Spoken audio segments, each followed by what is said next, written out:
에스겔서 10장 말씀은 여호와의 영광이 예루살렘 성전을 떠나가시는 그런 모습을 보여주시고 있습니다.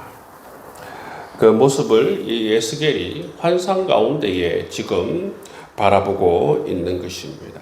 그래서 이 에스겔서 10장 말씀은 에스겔이 환상으로 바라보는 장면을 지금 대로 묘사하고 있는 것입니다.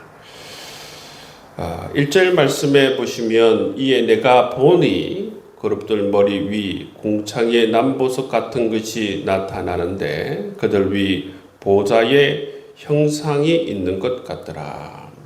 보시면 그룹들 머리 위에 궁창이 있고 궁창 위에 보좌의 형상이 있는 것 같더라. 그렇게 말하고 있습니다.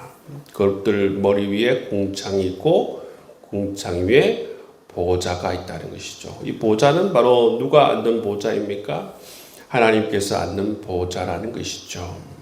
또 하나님께서 이 보좌에 앉으셔서 무엇을 하는가 보시면 2절 말씀에 보시면 하나님이 가른 배 옷을 입은 사람에게 명령을 하십니다. 어떤 명령을 하십니까? 너는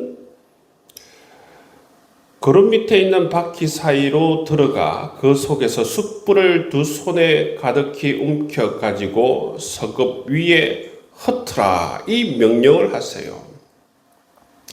여러분, 이 명령을 하시는 분은 하나님이십니다. 이 심판의 주관자가 되시는 분이 바로 유다를 심판하고 예루살렘을 심판하시는 주관자가 되시는 분이 바로 하나님이심을 말씀하시고 계시고 있고, 이 가는배 옷을 입은 사람은 바로 이 심판을 집행하는 그러한 존재로 나타나고 있다는 것을 우리가 알 수가 있는 것이지요. 그래서 이 보좌에 계신 하나님께서 이처럼 심판을 주관하고 계신다라는 것을 지금 에스겔이 환상 가운데에서 바라보고 있는 것을 우리가 보게 되는 것입니다. 그리고 4절 말씀에 보시면 여호와의 영광이 그룹에서 올라와 성전 문지방에 이르니, 여호와의 영광이 성전 문지방에 이르렀다. 그렇게 말씀하고 있죠. 여호와의 영광이 성전 문지방에 이르렀다. 그렇게 말씀하고 있고, 그 다음에 하나님께서 6절 말씀에 다시 이 가는배 옷을 입은 자에게 명령하기를 불을 가져가라. 그래서 이제 실제로 이 가는배 옷을 입은 자가 불을 가지러 갑니다. 그래서 7절 말씀에 보시면 그 그룹들 사이에서 이 불을 주는 자에 의해서 이 불을 받아 가지고 가는 모습을 볼 수가 있어요.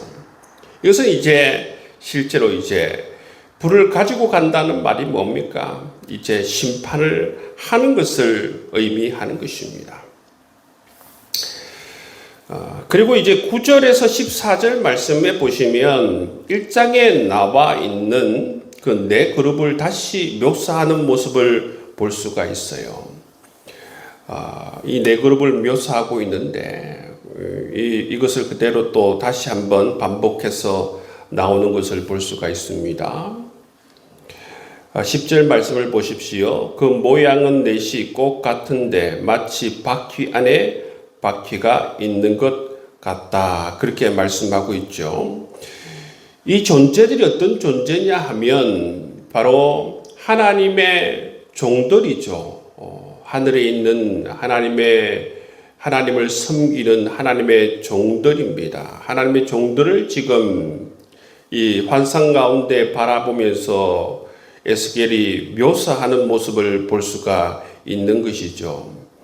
바퀴 안에 바퀴가 있다라는 것은 무엇을 의미하는가 하면 하나님의 이 종들은 바로 어디에서나 가서 역사할 수 있고 또 신속하고 자유롭게 움직일 수 있다. 그 말씀이에요.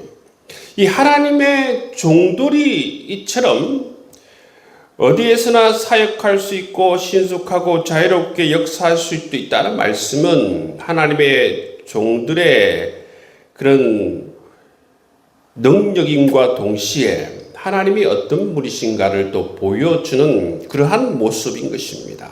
11절 말씀에도 보시면 이 그룹들을 묘사할 때 보시면 그들이 나아갈 때에 사방으로 몸을 돌리지 아니하고 나아가되 몸을 돌리지 아니하고 그 머리 향한 곳으로 나아간다. 그 머리가 향한 곳으로 그죠? 일제히 일사불란하게 나아가는 모습을 볼 수가 있어요. 이 네 그룹이 일사불란하게 움직인다라는 것을 이렇게 표현하고 있습니다. 12절 말씀에도 보시면 그 네 그룹의 바퀴 둘레에 다 눈이 가득하더라 그렇게 말씀하고 있습니다. 그죠? 이것도 1장에 그대로 나와 있는 것인데 이것은 이 그룹들이 어떤 능력이 있다는 것입니까? 온 세상을 다 감찰할 수 있는 그런 능력이 있다는 것을 지금 묘사하고 있다는 것이죠. 이 하나님의 종들이 천상의 존재들이죠. 이 존재들이 이처럼 온 세상을 감찰할 수 있는 능력이 있다라는 것은 또 우리 하나님은 어떤 존재라는 것을 말해주는 것입니까? 우리 하나님도 온 세상의 주관자로서 바로 온 세상을 감찰하시는 분이시라는 것을 이 천상의 존재들, 하나님의 섬기는 이 종들을 통해서도 그대로 보여주는 것을 우리가 볼 수가 있습니다. 이처럼 다시 9절에서 14절 말씀을 보시면 1장에 나와 있던 그러한 네 그룹에 대해서 다시 한번 묘사해 주고 천상의 존재들, 하나님을 섬기는 종들이 어떠한 그러한 사역을 할 수 있으며 어떤 모습으로 존재하는지를 그렇게 다시 한번 이 에스겔이 환상을 통해서 바라보는 모습을 볼 수가 있습니다. 14절에 보시면 이 그룹들의 이 내면의 모습을 이야기하지 않습니까? 하나는 그룹의 얼굴이요, 하나는 사람의 얼굴이요, 하나는 사자의 얼굴이요, 하나는 독수리의 얼굴이다. 이것은 각 영역을 대표하는 그런 존재들을 의미한다 그랬습니다. 그죠? 각 영역을 대표하는 존재들이지만 이들이 바로 누구를 섬기고 있습니까? 하나님을 섬기는 존재들이라는 것이죠. 그것을 얘기한다는 것입니다. 자, 그 다음에 15절에서 19절 말씀에 보시면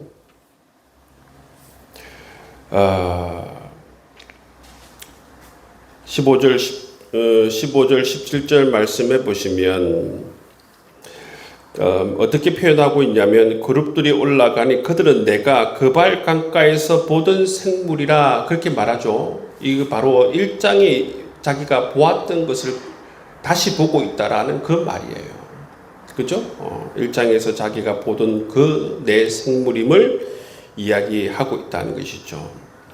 그 다음에 이제 하나님의 영이 성전 문지방에서 떠나가는 모습을 보여주고 있습니다. 18절 말씀을 한번 보십시오. 여호와의 영광이 성전 문지방을 떠나서 거룩 위에 머무르니 그렇게 말씀하고 있습니다. 여호와의 영광이 성전 문지방을 떠나서 거룩 위에 머무른다. 그렇게 말씀하고 있어요. 여러분 이 에스겔서를 보면 정말 안타까운 게 뭐냐면 하나님의 영광이 하나님의 성전을 떠나가시는 모습을 보여주고 있다는 거예요. 하나님의 영광이 하나님의 성전을 떠나가시는 모습을 지금 보여주고 있는 유일한 성경이 바로 이 에스겔이에요. 하나님의 영광이 하나님의 성전을 떠나가는 모습을 보여주고 있습니다. 떠나가시면서 마지막에 보시면 어디에 머무르냐 하면 19절 말씀에 보시면 어디에 머무르냐 하면 동문에 머무르십니다. 그들이 여호와의 전으로 들어가는 동문에 머물고 그렇게 되어져 있습니다. 하나님께서 이 예루살렘 성전을 떠나가시면서 마지막에 머물렀던 곳이 바로 이 동문에 머무르시는 모습을 볼 수가 있습니다. 하나님께서 이 동문에 머물러셨던 이유가 무엇인가? 여러분, 학자들의 이 주장을 보시면 그 당시 여러분 우리가 이 에스겔이 활동하던 당시에 보시면 이 동문에서 누구를 섬겼는가 하면 그 당시에 보시면 그 당시에 이 동문에서 담무스를 섬겼어요. 이 담무스를 섬겼었는데 이 담무스는 정말 그들이 고백하기를 바벨론의 축복의 권원이라 그렇게 생각했어요. 그래서 동쪽 태양을 향해서 그들은 날마다 경배하며 축복을 빌고 그렇게 해서 담무스를 섬겼다는 것입니다. 그렇게 섬기면 이 담무스가 축복을 허락해 주실 것이라고 생각하면서 그런 소망을 가지고 바로 이 동문을 향해서 그렇게 축복을 빌었다는 것입니다. 하나님께서 이 동문에 머무신 이유가 무엇인가? 이 동문을 영광으로 지배하는 자가 담무스가 아니라는 것입니다. 이 동문을 영광으로 지배하는 바로 그분이 바로 담무스가 아니고 여호와 하나님이심을 분명하게 이 영광 가운데 머물면서 보여주시는 모습을 마지막으로 우리가 볼 수가 있다는 것입니다. 여호와의 영광이 마지막에 동문 위에 그대로 머물면서 동문을 영광 가운데에서 이처럼 하나님께서 지배하고 있다라는 것을 보여주고 있다는 것입니다. 담무스가 축복의 신이 아니라 바로 하나님께서 진정 영광으로 지배하는 축복의 하나님이심을 보여주고 있다는 것입니다. 여러분, 지금 이스라엘 백성들은 정말 잘못된 생각 가운데에서 지금 바벨론의 신을 섬기고 이방 신들을 섬기고 있어요. 잘못된 생각이 무엇입니까? 하나님이 우리를 버렸다. 잘못된 생각을 가지고 있어요. 자기의 죄 때문에 심판을 받고 자기들의 죄 때문에 지금 하나님께 징계를 받고 있는데 자기의 죄에 대해서는 생각하지 않아요. 전혀 생각하지 않습니다. 하나님이 우리를 버렸다. 그렇게 생각하고 있어요. 그렇게 생각하면서 어디로 또 나갑니까? 하나님이 우리를 버렸기 때문에 이 사람들은 성전에 이처럼 온갖 이방신들을 다 모셔놓고 그들을 향하여서 이처럼 그들을 섬기고 그들에게 경배하며 그들을 모시고 살아가는 모습을 볼 수가 있어요. 거룩하신 하나님께서 이 가증한 신들과 함께 있을 수 없으니 어떻게 하십니까? 하나님께서 여호와의 성전을 떠나가시는 모습을 우리가 볼 수가 있다는 것입니다. 여러분, 하나님께서 하나님의 영광이 성전을 떠나가시면 그 모든 것을 다 끝내시겠다는 거예요. 하나님이 떠나가시면 여러분 모든 것이 여러분 아무런 의미가 없는 것입니다. 하나님께서 모든 것에 권원이 되고 모든 것의 시작이 되시는 분이신데 하나님께서 안 계신다라고 하는 것은 그 어떤 시작도 있을 수 없고 그 어떤 여러분 은혜나 축복이나 그 무슨 여러분 근원의 어떤 출발이 없기 때문에 아무런 기도의 응답도 받을 수 없고 은혜도 받을 수 없고 축복도 받을 수 없고 아무런 여러분 하나님의 역사를 기대할 수가 있는 그 근원이 사라진다는 것을 의미하는 것 아니겠습니까? 그렇기 때문에 여러분 구약의 축도문을 보시면 여호와의 얼굴을 우리에게 향하여 드사 그렇게 말씀하고 있죠. 여러분 하나님의 얼굴을 우리에게 향하여 드사라고 하는 것은 무엇을 의미하는 것입니까? 정말 하나님께서 얼굴을 향하여 드사 우리를 향해야만이 그 얼굴빛을 비춰 주셔야만이 바로 우리에게 소망이 생기고 은혜가 임할 수 있기 때문에 그것이 바로 이스라엘을 향한 바로 하나님의 그 구약의 축도문이 되는 것입니다. 하나님이 머무셔야 되고 하나님이 계셔야 되고 그래야만 은혜와 축복이 머물 수 있는데 가장 최악이 뭔가 바로 여호와 하나님께서 성전을 떠나가시는 것이라는 것입니다. 에스겔서에 보시면 가장 안타까운 장면이 바로 이것입니다. 예루살렘 성전에 가득한 이 죄악들, 우상 숭배로 가득한 예루살렘 성전, 그야말로 우상 숭배로 도배가 되온 이 예루살렘 성전으로 말미암아 하나님이 도저히 견딜 수 없어 성전을 떠나가시는 모습을 볼 수가 있습니다. 성전을 떠나가시면서 하나님께서 마지막에 동문에 머무시면서 하시는 말씀은 이 동쪽 영광을 지배하는 것은 단무수가 아니라 여호와 하나님이심을 마지막으로 이스라엘 백성들에게 보여주시면서 떠나가시는 모습을 볼 수가 있는 것이죠. 여러분 너무나도 안타까운 장면이지만 이 말씀을 통하여서 정말 우리 하나님은 정말 심판의 주관자가 되실 뿐만 아니라 정말 진정한 참된 왕이시요 정말 우리의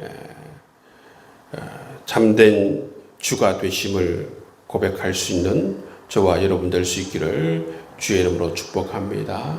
이렇게 진정으로 하나님을 사랑하고 하나님만 의지하고 하나님만 사랑하고 정말 하나님을 잘 섬기며 살아갈 수 있는 저와 여러분의 삶이 될 수 있기를 주의 이름으로 축복합니다.